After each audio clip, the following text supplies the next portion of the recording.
Ingat pesan ibu, pakai maskermu, cuci tangan pakai sabun, jangan sampai tertular. Ingat selalu pesan ibu, jaga jarakmu, hindari kerumunan, jaga keluargamu.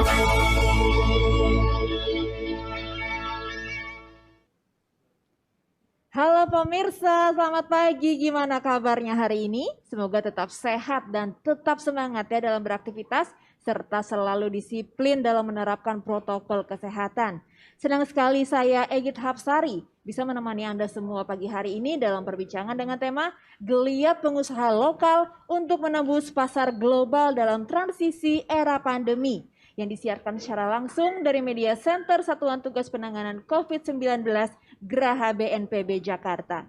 Pemirsa, kondisi perekonomian global yang lesu saat ini menumbuhkan tantangan tersendiri sehingga dapat menjadi peluang yang dapat memicu geliat perekonomian nasional. Karena itu penting mendorong nilai ekspor dengan menciptakan inovasi dan produk yang berkualitas tinggi. Menteri Perdagangan Agus Suparmanto menghimbau para pelaku usaha terus menciptakan berbagai inovasi dan terobosan baru agar mampu bersaing di pasar global sehingga perusahaan dapat bertahan di tengah pandemi COVID-19. Badan Pusat Statistik atau BPS mencatat kinerja ekspor membaik pada Juni 2020 dan nilainya yang sebesar 12,03 miliar US dollar meningkat sekitar 2,3% secara tahunan atau 15,1% dibanding bulan sebelumnya. Bagaimana para pengusaha menyikapi peluang pasar ekspor yang semakin membaik ini? Telah hadir bersama saya di studio pagi hari ini narasumber pertama Mbak Sinta Melody yang merupakan seorang pengusaha furniture. Halo Mbak Sinta, gimana kabarnya? Halo Mbak Egit, baik, Alhamdulillah. Baik, Alhamdulillah ya. Oke, narasumber yang kedua yang sudah bersama saya juga di studio pagi hari ini ada Bapak Yudi Andrianto yang merupakan pengusaha alat kesehatan. Halo, selamat pagi Pak Yudi. Selamat pagi. Sehat juga? Sehat. Sehat Terima juga kasih. ya. Dan selain dua narasumber ini, ada narasumber ketiga yang sudah bergabung dengan kita semua melalui video conference, ialah Mas Hendy Setiono yang merupakan pengusaha kuliner. Halo, selamat pagi Mas Hendy, apa kabar? Semangat pagi Mbak Egit, semangat selalu. Semangat pagi ya, wah ini jiwa entrepreneur banget gitu ya, semangat terus. Oke pemirsa, sebelum memulai perbincangan kali ini sebagai informasi, kondisi studio telah disanitasi, mikrofon yang kami gunakan ini juga sudah didisinfeksi, dan kami juga senantiasa menjaga jarak. Talk show ini juga memperhatikan protokol kesehatan dan ditujukan untuk semua kalangan. Namun sebelum kita mulai diskusi, mari kita gunakan hand sanitizer terlebih dahulu. Silakan Pak Yudi dan Mbak Sinta.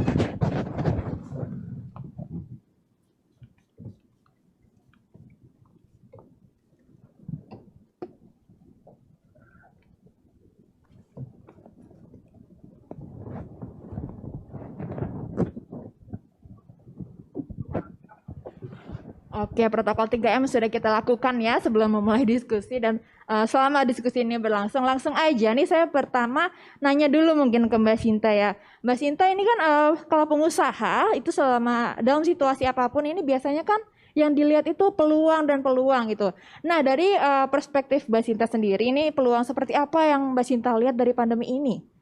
Dari pandemi ini jujur karena di bisnis saya itu furniture, kita sebetulnya 70% itu ekspor, 30% lokal. Namun ketika pandemi memang terjadi penurunan ekspor. Nah, saya melihat adanya peluang untuk kita merambah lebih ke pasar domestik di situ. Jadi saya mulai approach ke pasar domestik karena memang orang-orang yang mungkin budgetnya untuk travel, mereka mungkin renovasi rumah atau bikin kantor di rumah karena WFH kan di situ. Jadi kita Betul. melihat peluangnya di situ dalam bisnis saya. Betul, apalagi WFH, e-learning, sekolah online kan mungkin butuh mungkin meja komputer Betul. atau setting-settingan lain untuk work from home, tetap estetik gitu lah Iya, ya. betul sekali. Gitu. Terus jadi selama ini nilai penjualannya sendiri di bisnis furniture gimana Mbak Sinta? Nilai penjualannya untuk dalam ekspor memang ada penurunan ya.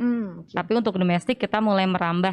Tapi in general tetap masih terjadi sedikit penurunan karena memang 70% kita kan ekspor tadinya. 70% ekspor. Dan sekarang ini ekspornya masih di angka tersebut. Di ekspornya kita mulai kemarin pandemi sempat menurun, tapi memang mulai bulan Juni itu sudah mulai kita mengirim barang lagi ke luar negeri. Oh gitu karena kan ya. sudah mulai dibuka lockdownnya. Iya, begitu. Jadi bisa menjadi peluang lagi ya untuk kita terus mengejut ekspor ya Mbak Betul, Sinta. harus terus semangat. Harus terus Iya. semangat. Nah oke, selanjutnya kita akan beralih pada Pak Yudi. Sebelah saya yang ini Pak Yudi ini entrepreneur atau pengusaha di bidang alat kesehatan ya Pak Iya, Yudi. betul. Nah penasaran juga nih dengan bisnis alat kesehatan. Apalagi ini kan lagi masa pandemi ya Pak Yudi ya. Karena permintaan alat-alat kesehatan ini terus melonjak. Ya, dari kami alat kesehatannya berbasis teknologi ya. Jadi yang kami buat di perusahaan ini adalah teknologi ultraviolet tipe C. Oh ultraviolet, oke. Iya, yang bergelombang 254 untuk steril ruangan. Untuk saat ini marketnya di dalam negeri sendiri cukup baik, menjanjikan. Berikutnya juga kami punya target tersendiri yaitu menciptakan teknologi yang terbaru yaitu VAR UVC 222 VAR UVC 222 nanomicron, iya. Dan itu sudah mendapat paten dari Dirjen Haki.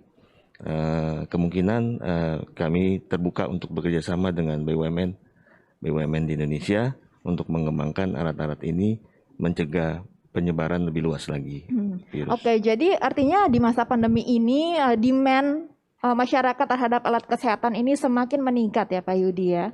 Mungkin bisa diperkirakan berapa persen peningkatannya? Oh, kalau untuk alat kesehatan kenaikannya cukup tinggi, terutama teman-teman juga dari HIPMI mungkin juga masker, alat sterilizer, kemudian sanitizer dan sebagainya itu juga cukup tinggi. Buat kami ini cukup menggembirakan. Cuma kedepannya mungkin kita akan mencoba untuk keluar atau tantangannya terhadap global ya. Tuh. Jadi mungkin dari kami dan teman-teman di HIPMI juga mungkin bisa disupport oleh pemerintah. Jadi agar lebih dimantapkan lagi, dimatangkan lagi dari sisi bisnisnya. Baik, semoga itu harapan para pengusaha tentunya in general. Nah, bisa sharing nggak sih Pak Yudi sama kita awalnya tercetus ide bisnis alat UV itu bagaimana awalnya?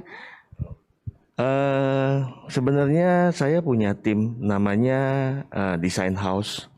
Jadi teman-teman saya ini memang mereka Master of Science dari dulu pernah karir di Amerika. Jadi pada saat Indonesia mengalami wabah, kami berpikir untuk berbuat sesuatu bagi bangsa dan negara. Jadi kami mencoba menciptakan satu alat. Sebenarnya teknologi ini sudah lama. Ultraviolet ini dipakai di industri food, karena kalau tidak ada UV ultraviolet, airnya berjamur, bakterinya juga, jadi sehingga expirednya lebih cepat. Kemudian di air dan di udara memang sudah ada lama ultraviolet. Jadi untuk saat ini awalnya kami berbuat ini adalah kami menciptakan produk untuk agar masyarakat terlindungi dengan yang kami sebut protokol tambahan aja. Tapi bukan untuk direct ke manusia. Dan tentunya ini sangat berguna ya di masa pandemi seperti ini. Betul. Kalau tadi Mbak Sinta dari bidang furniture, kalau Pak Yudi alat kesehatan. Sekarang kita akan cari tahu nih seperti apa sih peluang bisnis kuliner di masa pandemi ini. Kita sapa dulu Mas Hendy. Halo Mas Hendy, bisa cerita nggak sih sama kita gimana pergerakan grafik bisnis kuliner yang Mas Hendy geluti dalam masa pandemi ini? Ya, Mbak Egit. Jadi memang menarik ya di kondisi pandemi ini. Jujur ini adalah krisis keempat yang saya pribadi lalui selama 17 tahun menjalani usaha kuliner. Tapi agak berbeda dengan 3 krisis sebelumnya yang memang hanya bersifat financial crisis. Kali ini ada aspek kesehatan yang memang juga harus dijaga. Tapi juga tidak hanya dialami oleh saya sendiri, namun juga dialami oleh seluruh pelaku bisnis di seluruh dunia. Jadi ada temannya buat diskusi dan teman curhat begitu ya.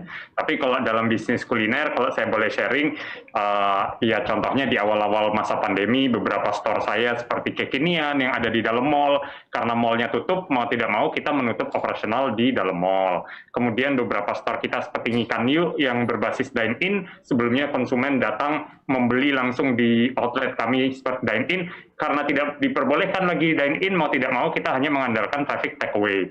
Demikian pula dengan outlet kami seperti kontainer kebab yang buka 24 jam di beberapa store kami di SPBU yang tersebar di seluruh Indonesia. Itu juga tidak boleh lagi beroperasi 24 jam akibat aturan PSBB yang hanya memperbolehkan sampai maksimal jam 9 malam. Tentu secara omset penjualan offline kami turun 50% dan itu sangat berimpak terhadap kegiatan operasional kami. Tapi kita percaya di balik krisis selalu ada peluang. Dan begitu kami mencoba untuk mengkonversi bisnis kami dari awalnya offline menjadi online, ternyata penjualan online kami bersyukur sekali naik 6 kali lipat. Gitu. Jadi walaupun secara offline kami turun 50%, tapi secara online kami naik 6 kali lipat dan itu menjadi satu opportunity baru yang bisa dijalani oleh teman-teman pengusaha kuliner yang bisa menjalankan usahanya bahkan sekarang dari dapur rumahan dalam bentuk cloud kitchen atau virtual kitchen. Jadi terjadi pivot ke konsumen sekarang ingin lebih cepat dengan memesan apa yang mereka lihat di sosial media langsung melalui aplikasi online. Begitu Mbak Egy. Oke, jadi walaupun kita masih berusaha untuk survive di masa pandemi, ternyata untuk kuliner ini itu ya mungkin ini yang bisa menjadi inspirasi bagi pengusaha kuliner. Kita harus fleksibel gitu ya, pivot dari yang offline ke online. Toh ternyata malah justru ketutup ya penurunan 50% dari dine-in tadi ya. Betul sekali. Betul. Jadi itu yang membuat kita akhirnya bisa survive dengan spirit agile atau fleksibel terhadap keadaan. Oke. Saya ke Mbak Sinta lagi nih. Mbak Sinta, gimana sih Mbak cara untuk mengelola bisnis furniture waktu pandemi ini? Boleh sharing sama kita semua nggak? Ya, waktu pandemi jujur awal-awal di bulan Februari sampai bulan Februari itu kita sudah terima order untuk ekspor. Tapi mulai bulan Maret itu terjadinya lockdown kan Mbak Egit ya. Yep. Nah jadi itu di situ mulai lagi penurunan. Tapi di lockdown itu alhamdulillah bagi bisnis saya sendiri itu penundaan bukan pembatalan order. Jadi kita terjadinya penundaan. Nah ketika penundaan itu saya melihat ada peluang-peluang untuk domestik itu tadi.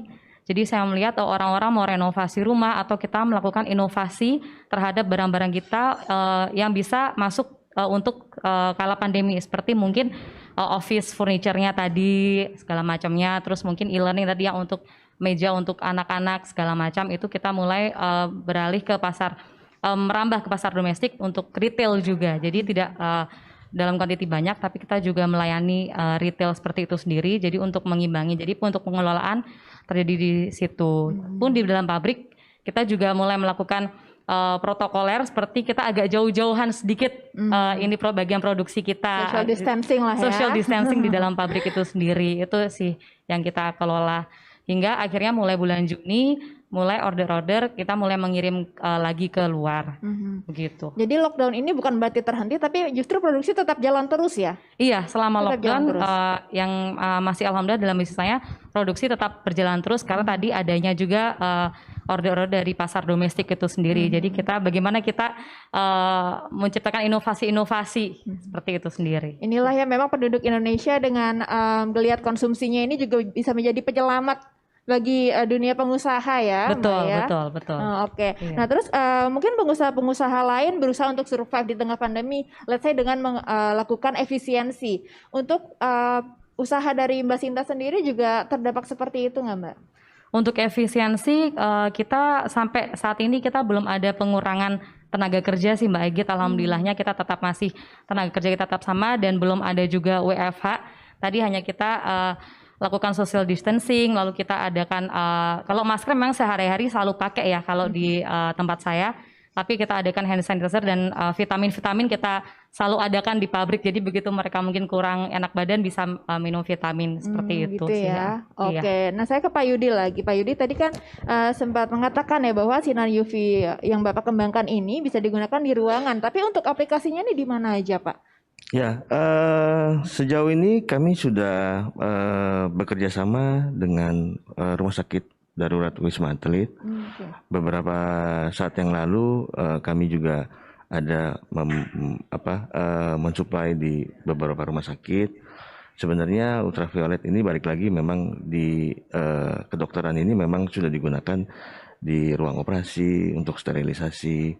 Kemungkinan juga ke depan kan bisa juga digunakan untuk sekolah-sekolah atau tempat-tempat di mana yang memang di dalam ruangan itu berkumpul banyak orang. Jadi mungkin before dan afternya bisa dipakai. Gitu. Ini Jadi dalam visual yang ditampilkan juga dijelaskan ya, di mana saja sinar UV ini bisa dipakai ya Pak. Mungkin bisa dijelaskan? Jadi sinar ultraviolet ini sejauh ini adalah protokol tambahan yang memang dapat digunakan untuk mencegah penyebaran virus yang saat ini ada, SARS-CoV-2, bisa di public area, di Trans Jakarta, di bus, train, di airport, rumah sakit, dan ruang-ruang meeting, bahkan di rumah pun bisa digunakan. Bisa juga digunakan. Iya, tapi dengan catatan bahwa alat kesehatan UV sterilizer ini harus bersertifikat Kemenkes RI, karena bagaimanapun dengan sertifikasi dari Kemenkes berarti ada tanggung jawab produsen terhadap konsumen. Itu yang harus ditekankan. Dan juga harus ada melewati pengetesan badan independen, terutama dari lembaga-lembaga lab seperti LIPI, kemudian BPFK, dan kemudian dari Bapeten atau sebagainya. Mungkin itu yang harus ditanyakan oleh konsumen, karena ada berbagai macam jenis juga ultraviolet, ada yang tube quart, ada juga yang LED. Jadi kekuatan dari energi ultraviolet yang dikeluarkan itu berbeda-beda. Jadi namanya itu radius, dan kemudian berapa lamanya kita sebutnya dosis. Jadi seperti sama sih, seperti orang minum obat sakit kepala, kalau minum 1 mungkin kan jadi painkiller. Iya, betul. Minum 2 ngantuk, minum 3 tidur, minum 4 UGD. Jadi itu fungsinya adalah kontrol regulasi dari pemerintah yang harus diperhatikan oleh konsumen. Jadi bukan cuma sekedar oh ini murah, oh ini apa. Jadi harus diperhatikan apakah si produsen ini mempunyai legal standing, yaitu izin produksi dan izin edarnya. Itu yang penting ya Pak Itu Yudi. yang penting. Nah, untuk peluang ekspornya sendiri sejauh apa Pak Yudi melihat untuk alat kesehatan yang Bapak kembangkan? Peluang ekspornya untuk UVC agak berat, karena memang UVC bergelombang 254 ini di negara seperti contohnya China itu cukup masif produksinya. Di negeri kita sendiri, negara kita, beberapa part memang kita nggak punya, kayak tube-nya atau apa, itu sulit sekali pembuatannya. Jadi kalau produk kami itu mungkin kita boleh dibilang di atas TKD-nya 90, karena tube-nya kita nggak bisa buat, tetap harus impor. Kedepan mungkin tantangannya buat saya dan tim Design House adalah bagaimana menciptakan satu penemuan baru yang kami sebut itu namanya VAR UVC 222. Nah itu mungkin baru 1-2 yang ada di dunia, dan kami baru mendaftarkan paten itu di Dirjen Haki. Oh, ini perlu diapresiasi juga ya dari Indonesia ya Pak Yudi ya. Mungkin itu yang bisa diekspor. Ini dia peluangnya ya. Iya. Dari Pak Yudi saya ke Mas Hendy lagi nih. Halo Mas Hendy, ini kabarnya Mas Hendy ini baru aja buka cabang ya di India ya. Itu kapan tuh Mas Hendy? Ya, jadi betul sekali. Seharusnya plan awal terlaksana pada pertengahan tahun 2020. Namun akibat pandemi COVID-19, plan tersebut sempat tertunda. Dan alhamdulillah bersyukur sekali untuk pembukaan Babarafi di negara India akhirnya bisa terlaksana insya Allah pada bulan Desember tahun 2020 ini.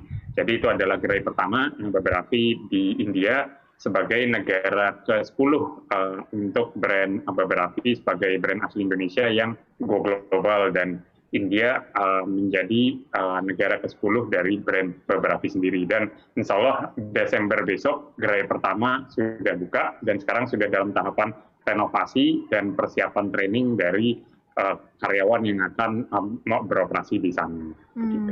Nah ini bisa menjadi sebuah encourage atau dorongan juga ya buat pemirsa atau pengusaha yang juga mungkin sedang menjalankan bisnis kuliner, bahwa dalam situasi yang serba menantang ini justru tuh terbuka banyak pintu dan juga peluang ya Mas Hendy. Boleh sharing nggak Mas Hendy gimana ini ceritanya sampai di tengah pandemi malah buka cabang di luar negeri? Ya, jadi memang salah satu cara supaya kita bisa terus bertahan dalam masa krisis atau pandemi seperti ini, selain inovasi dan kreativitas adalah sinergi dan kolaborasi. Dalam zaman sekarang, agar kita bisa bertahan dan kita bisa terus bertumbuh, penting sekali untuk berkolaborasi. Itu sebabnya beberapa bisnis yang saya jalankan, baik di dalam negeri, saya banyak menjalankan secara kolaborasi, seperti ini kan yuk, Nyapi dan lain sebagainya, yang saya berkolaborasi menggandeng teman-teman konten kreator. Demikian pula dengan pada saat kita berkembang secara global, dengan menemukan partner yang tepat, berkolaborasi menggandeng partner yang tepat, sehingga kita bisa membawa brand kita, local brand, supaya eksis di luar negeri. Dan bersyukur sekali dengan menemukan partner sebagai master franchise, akhirnya kita sebagai brand lokal bisa mengembangkan merek tanah air seperti Baberapi yang basisnya adalah UKM, perlahan-lahan kemudian bisa berkembang di luar negeri. Seperti itu Mbak Egi. Oke, ini seperti prinsipnya if you want to be a successful entrepreneur, work together ya, not walk alone gitu ya Mas Hendy ya. Oke, nanti gimana? Ada quote yang mengatakan if you want to go fast, go alone, but if you want to go far, go together. Go together. Itu spirit akhirnya kita terapin gitu Mbak. Oke, terus Mas Hendy gimana sih untuk menciptakan iklim positif ini pada bisnis yang sedang kita geluti, misalkan untuk terutama untuk pelaku bisnis kuliner meski dalam situasi yang penuh tantangan seperti di tengah pandemi? Ya, jadi agar terus positif memang penting sekali untuk kita terus membuka diri dan belajar. Penting sekali untuk bisa memanfaatkan waktu rebahan kita seproduktif mungkin dengan mengkonsumsi ilmu-ilmu yang bermanfaat, konten-konten kreatif, di mana sekarang kita sudah bisa belajar melalui aplikasi online daring, kita sudah bisa mengikuti webinar, kita sudah bisa mengikuti acara-acara yang bermanfaat seperti pagi hari ini, dengan kita memanfaatkan waktu WFH kita, waktu rebahan kita dengan terus meningkatkan upgrade ilmu, maka tidak menutup kemungkinan suatu saat ilmu tersebut bisa kita realisasikan dan kelak kita menjadi salah satu orang yang berhasil yang lahir di balik krisis. Ingat, di balik krisis selalu lahir miliarder-miliarder baru, di balik krisis selalu muncul orang kaya baru. Dan mudah-mudahan salah satunya adalah teman-teman yang hari ini mengikuti webinar pagi hari ini yang terlahir sebagai orang kaya baru yang lahir dari pandemi COVID-19. Amin gitu, ya, Mbak. Itu harapan kita semua bersama survive sama-sama. Tadi work together ya kata Mas Hendy tadi. Saya ke Mbak Sinta lagi. Nah Mbak Sinta ini kan menjalankan bisnis di tengah situasi pandemi seperti ini kan pasti nggak lepas dong ya dari protokol kesehatan. Nah tadi mungkin dari social distancing sendiri, selain itu apalagi yang diterapkan di tempat kerja? Yang diterapkan tentunya kita setiap karyawan yang masuk kita melakukan cek suhu gitu. Jadi jika memang di atas 37,3 kita arahkan untuk bukan himbau lagi sih, kita bilang untuk stay di rumah saja seperti itu. Baik kalau misalnya ada yang kurang enak badan juga kita minta untuk 14 hari ya WFH. Tapi kalau itu biasanya karyawan, kalau misalnya itu terjadi di dalam karyawan yang di dalam produksi memang sedikit berat untuk mereka harus WFH, tapi mau nggak mau kita harus jalani. Karena kan itu kan efeknya ke banyak faktor seperti itu. Lalu kita adakan masker segala macam. Dan juga kalau ada tamu-tamu dari luar negeri, dari luar kota pun juga kita sangat-sangat jaga jarak juga gitu. Tapi sampai saat ini sih tamu-tamu dari luar kota kita rapatnya secara virtual begitu. Okay. Sekarang udah bisa digital ya semuanya. Iya, sekarang sudah bisa digital. Harus ke digital juga mau nggak mau. Betul, ya. Lebih efisien juga ya. Betul sekali. Iya. Kayak gitu nah, Pak Yudi, kalau tadi Mas Hendy cerita ini strategi bisnis di tengah pandemi ini mungkin bergeser dari offline ke online dan juga berkolaborasi dengan content creator Indonesia. Kalau dari bisnis alat kesehatan ini strategi apa yang bisa diterapkan?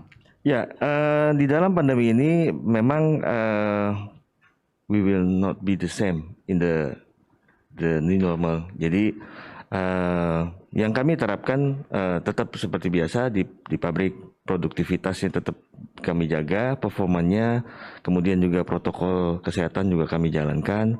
Jadi buat kedepannya mungkin kami akan menambah anak-anak bangsa yang memang berlatar belakang dari teknik engineering atau teknik elektro, bisa bekerja sama dengan universitas melakukan berbagai penelitian, tapi juga bukan berarti penelitian yang kami lihat dari pandangan kami bahwa penelitian yang saat ini adalah hanya sekedar penelitian, tapi penelitian yang bisa diimplementasikan, dikomersilkan untuk digunakan masyarakat banyak, mungkin juga bahkan dunia.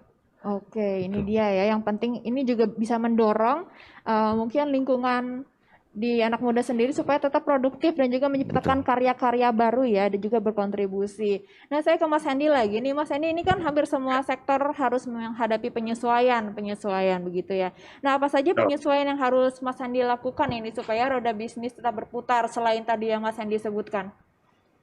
Ya, jadi memang kondisi new normal ini membuat situasinya sudah berubah. Memang tidak ada yang bisa menjawab kapan kondisinya kembali normal. Namun kita harus bisa beradaptasi dengan kondisi yang ada sekarang. Contohnya, meeting sudah diselenggarakan melalui aplikasi online daring. Seminar dilaksanakan melalui online daring. Memesan makanan sudah dilakukan via online. Sehingga mau tidak mau dengan kebiasaan baru tersebut, kita sudah harus bisa beradaptasi. Itu sebabnya zaman sekarang spirit yang harus dimiliki adalah satu spirit bernama agile. Agility adalah satu sikap yang harus kita miliki agar mampu fleksibel dan berkompromi terhadap keadaan. Contohnya, dalam masa pandemi seperti sekarang, alhamdulillah bersyukur sekali di bulan Juli kemarin, kami bisa membuka satu brand kuliner baru bernama Nyapi, yaitu sei sapi kekinian yang berkolaborasi dengan Edozel, seorang YouTuber terkenal, dengan niatan untuk membuka lapangan kerja di masa pandemi saat banyak yang terkena PHK. Dari satu cabang pertama yang kami buka di Gading Serpong bulan Juli kemarin, bersyukur sekali ternyata mendapat respon yang sangat bagus. Per hari ini alhamdulillah telah membuka 55 cabang di seluruh Indonesia dengan kekuatan digital dan sosial media. Jadi ternyata tetap ada peluang.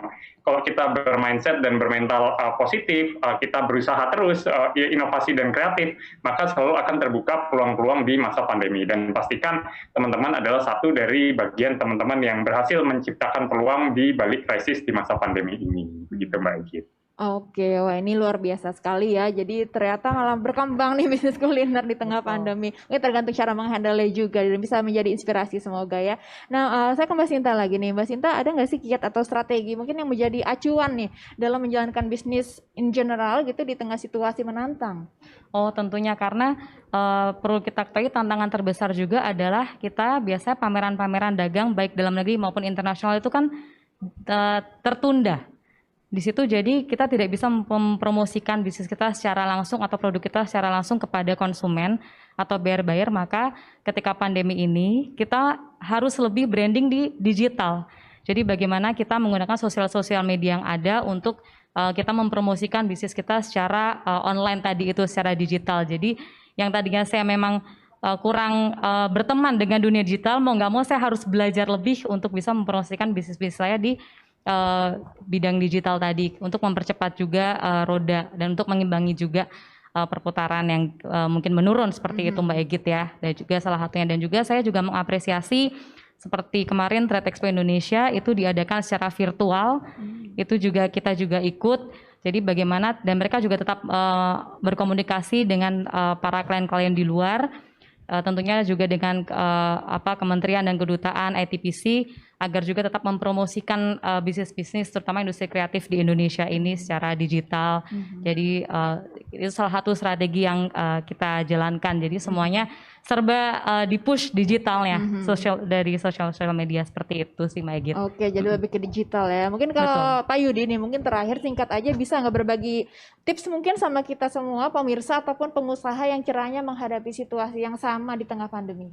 Ya, buat kami mungkin tipsnya satu, to create the future,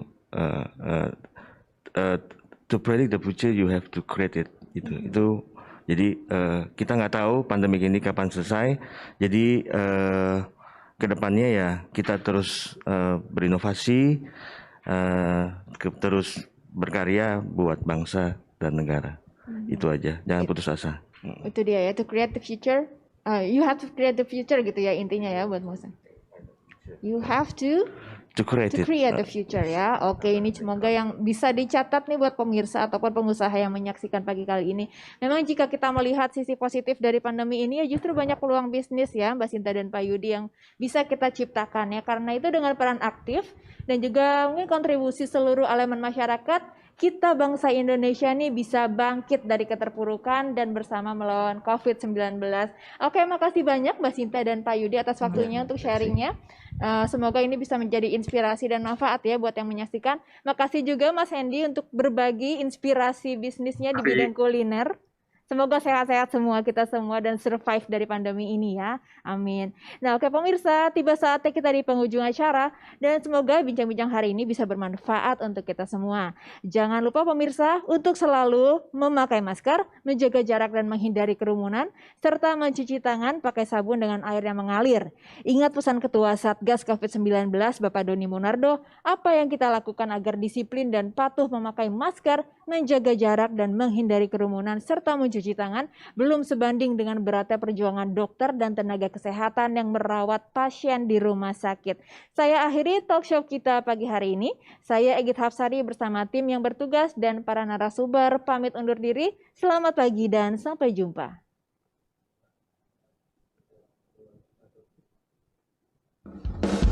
Ingat pesan ibu, pakai maskermu, cuci tangan pakai sabun, jangan sampai tertular. Ingat selalu pesan ibu, jaga jarakmu, hindari kerumunan, jaga keluargamu.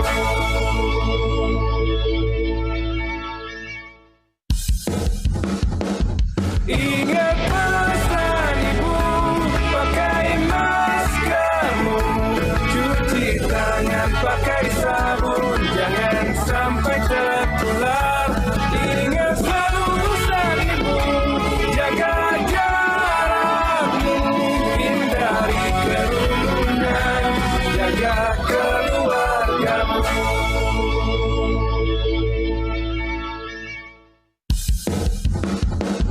Ingat